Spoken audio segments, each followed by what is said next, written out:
Henrik Rickert. Henrik nació en Danzig el 25 de mayo de 1863 y falleció en Heidelberg el 25 de julio de 1936. Fue un filósofo idealista alemán. Junto con Windelband, estuvo al frente de la escuela neokantiana de Friburgo. Consideraba que el fin de la investigación radica en el estudio de las posibilidades y de los métodos cognitivos en diversas esferas. Se dedicó de modo especial al estudio de la metodología de las ciencias históricas y de la investigación filosófica. Entendía que en la ciencia existen dos métodos, el de la abstracción generalizadora en las ciencias naturales y el de la abstracción individualizadora en las ciencias históricas. El primer método abarca una diversidad infinita de objetos, permite formar un sistema de conceptos y leyes universales. Y el segundo permite establecer los nexos de los acontecimientos y fenómenos singulares con los valores morales, con las esencias ideales de tipo platónico libremente elegibles por el hombre. De aquí se desprenden entonces dos métodos posibles propios de las ciencias de la cultura, el generalizador y el individualizador. Esta diferenciación no se funda en la naturaleza de los objetos considerados, sino en el tipo de pensamiento empleado. En principio, un mismo objeto podría ser considerado desde un doble punto de vista, como un objeto de alguna de las ciencias naturales o de alguna de las ciencias culturales. La definición entre estos dos modos de pensar se halla en la base de la división entre ciencia natural y ciencia cultural.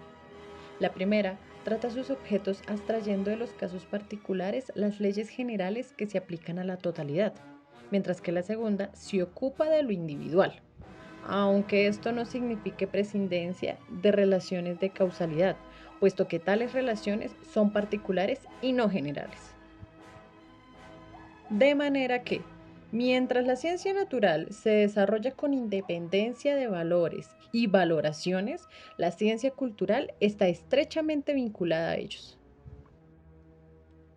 Rickert entonces desarrolla una filosofía de los valores, fundada en la distinción entre ciencia de la naturaleza y ciencia del espíritu.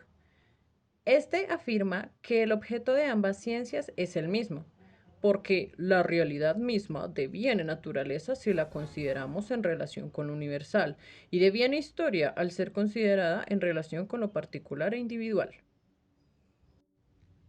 Así como Kant relativizó el saber de lo natural desde el punto de vista nociológico, Rickert, siguiendo a Windelband, establece una distinción similar en algunos aspectos y diferente en otros. Procura derivar de tal distinción las características objetivas de la naturaleza y del mundo de la cultura.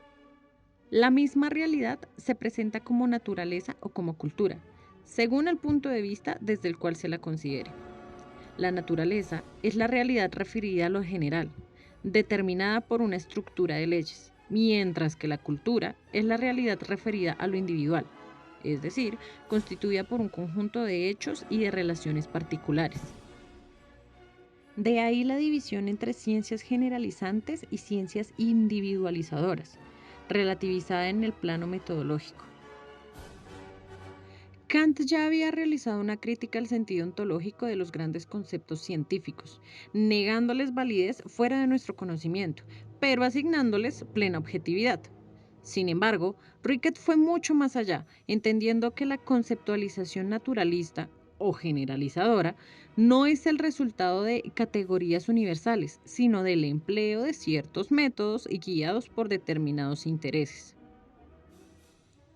Podemos considerar los hechos en su correcta peculiaridad, tal como se presentan, o bien en su generalidad, en el que el individuo apenas cuenta.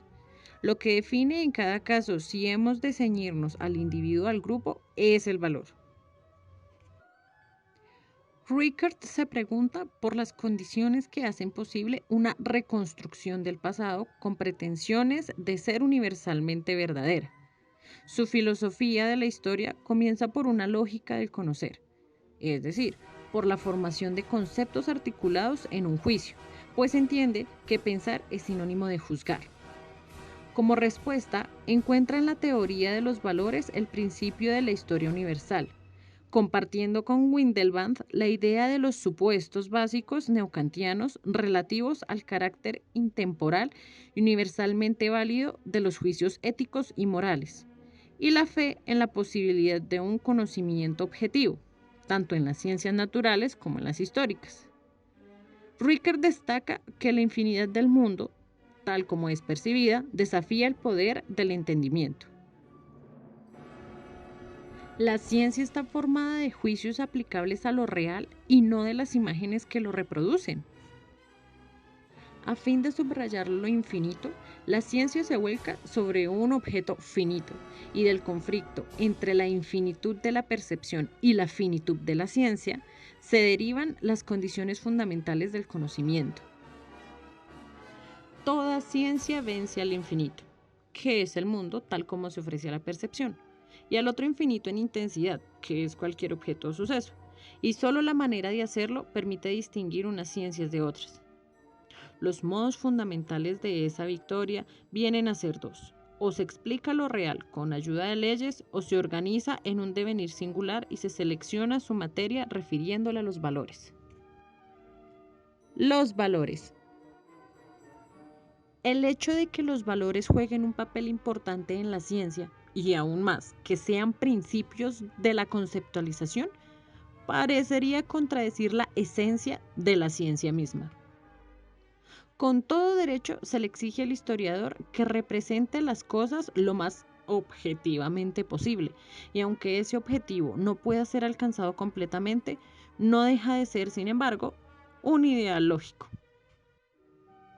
Los valores no son, sin embargo, el resultado de apreciaciones o decisiones subjetivas y, por tanto, arbitrarias. De ser así, no podría evitarse el relativismo tanto individualista como historicista. Rickert defiende una concepción objetiva y universal de los valores, es decir, la idea ya propuesta por Lotze, acerca de los valores universales que son realizados en el curso de la historia. La teoría de los valores objetivos y universales permite, según Rickert, comprender que existe un posible enlace entre ciencias culturales y ciencias naturales. En efecto, en el reino de la ciencia natural, la verdad aparece como un deber ser verdadero y, por consiguiente, como uno de los valores universales. Pero dada la multiplicidad de los sucesos históricos en relación con el contenido de los conceptos históricos, no todo cuanto podría saberse de ellos es histórico, por lo que el historiador se ve forzado a seleccionar lo esencial. Debe existir, pues, en la ciencia histórica un principio que informe esa selección y modificación. Dicha selección es guiada por el interés que despierta en nosotros nuestro mundo circundante, es decir, que se guía por nuestras valoraciones. El plano de los valores entonces es para Rickert el plano trascendental, el interrogante acerca de la universalidad de los valores, y este es equivalente a la pregunta sobre el sentido de la historia. Si ese sentido resulta de la relación entre actos y valores, es decir, si hay valores universales, entonces la historia humana tendrá para todos una significación. Podría decirse que la filosofía de Rickert es, en definitiva, una filosofía de la cultura, una filosofía de los valores y una teoría de las concepciones del mundo, que sustenta la existencia de una estructura lógica de las ciencias históricas y, en particular, la esencia de un método referido a valores, que deriva de los fines formales de la historia. Esto es un poco del pensamiento de Heinrich Rickert. Muchas gracias por ver.